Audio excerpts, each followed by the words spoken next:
Assalamualaikum warahmatullahi wabarakatuh. Halo anak-anak ibu semuanya.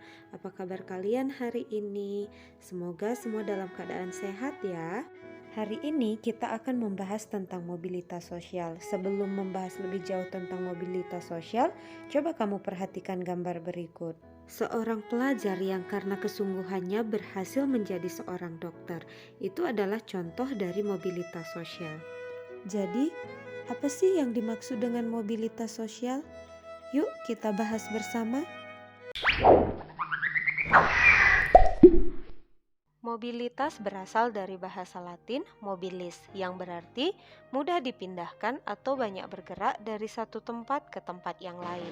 Kata sosial pada istilah tersebut mengandung makna seseorang atau sekelompok warga dalam kelompok sosial. Jadi, dapat disimpulkan mobilitas sosial adalah perpindahan posisi seseorang atau sekelompok orang dari lapisan yang satu ke lapisan yang lain.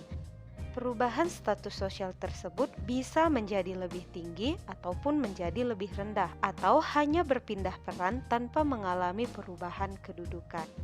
Sekarang, mari kita perhatikan bentuk-bentuk mobilitas sosial. Bentuk mobilitas sosial ada dua, yang pertama mobilitas vertikal dan yang kedua mobilitas horizontal. Yuk kita perhatikan mobilitas vertikal. Mobilitas sosial vertikal adalah perpindahan seseorang atau kelompok dari suatu kedudukan sosial ke kedudukan sosial lain yang tidak sederajat. Mobilitas vertikal dibagi menjadi dua. Yang pertama, mobilitas vertikal ke atas, di mana terjadi peningkatan status atau kedudukan seseorang atau naiknya orang-orang berstatus sosial rendah ke status sosial yang lebih tinggi. Contohnya dapat kita lihat pada gambar berikut, di mana ada seorang pemulung yang naik kelas sosial menjadi seorang pegawai kantoran. Mobilitas vertikal yang kedua adalah mobilitas vertikal ke bawah atau social sinking, proses penurunan status atau kedudukan seseorang, di mana proses social sinking seringkali menimbulkan gejolak kejiwaan bagi seseorang karena ada perubahan pada hak dan kewajibannya. Contohnya dapat kita lihat pada gambar berikut, di mana seorang jenderal turun status sosialnya menjadi tentara biasa. Bentuk mobilitas yang kedua adalah mobilitas horizontal. Mobilitas horizontal adalah perpindahan status sosial seseorang atau sekelompok orang dalam lapisan sosial yang sama. Dalam mobilitas horizontal, perpindahan posisi sosial individu tidak menjadi lebih tinggi ataupun lebih rendah, melainkan sejajar seperti pada posisi sebelumnya. Contohnya itu bisa kita lihat pada gambar seorang guru di SMP Negeri 1 yang kemudian pindah tetapi tetap menjadi guru di SMP Negeri 2. Kita lanjutkan ke faktor-faktor pendorong mobilitas sosial. Faktor pendorong mobilitas sosial ada 6. Yang pertama adalah faktor struktural. Struktural di Indonesia sangatlah terbuka dengan sistem demokrasinya, sehingga setiap warga negara Indonesia dapat mencapai status sosial berupa jabatan politik yang lebih tinggi. Kedudukan yang tinggi bukan lagi didasarkan pada keturunan, tetapi pada kemampuan individunya, sehingga dia bisa dipercaya menjadi seorang pemimpin. Faktor yang kedua adalah faktor individu, di mana setiap individu memiliki perbedaan dalam hal sikap, pengetahuan, dan keterampilannya.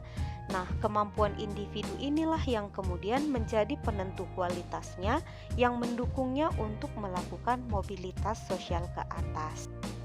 Faktor yang ketiga adalah faktor sosial. Setiap perjuangan diawali dari ketidakpuasan. Ketidakpuasan akan status sosial mendorong manusia untuk terus berjuang segigih-gigihnya sehingga ia bisa naik ke status sosial yang diinginkan. Faktor yang keempat adalah faktor ekonomi, di mana keadaan ekonomi yang baik memudahkan individu dan kelompok melakukan mobilitas sosial. Contohnya bisa kita perhatikan di lingkungan sekitar kita. Masyarakat yang kondisi ekonominya lebih baik cenderung lebih mudah untuk memperoleh modal, pendidikan, dan kesempatan-kesempatan lainnya. Faktor yang kelima adalah faktor politik. Kita sebagai warga Indonesia patut bersyukur karena memiliki stabilitas politik yang baik, sehingga kondisi negara yang aman dan damai ini bisa dimanfaatkan pemimpin untuk menjalankan roda pemerintahan dan roda pembangunan secara baik. Faktor yang keenam adalah kemudahan dalam akses pendidikan. Jika pendidikan berkualitas mudah didapatkan, tentu mempermudah bagi seorang individu untuk melakukan pergerakan atau mobilitas dengan menggunakan ilmu yang diperolehnya. Sekarang mari kita perhatikan faktor-faktor penghambat mobilitas sosial. Secara umum, faktor penghambat mobilitas sosial ada dua. Yang pertama adalah kemiskinan. Nah, faktor ekonomi dapat membatasi mobilitas sosial. Contohnya, bagi masyarakat yang kurang mampu, mencapai status sosial tertentu merupakan hal yang sulit. Salah satu penyebabnya adalah pendidikan yang rendah. Masyarakat yang berpendidikan rendah tentunya berpengaruh terhadap kualitas sumber daya manusianya dan berpengaruh juga terhadap kesulitan dalam mencari pekerjaan. Faktor yang kedua adalah diskriminasi. Diskriminasi berarti pembedaan perlakuan karena alasan perbedaan bangsa, suku, ras, agama, dan golongan.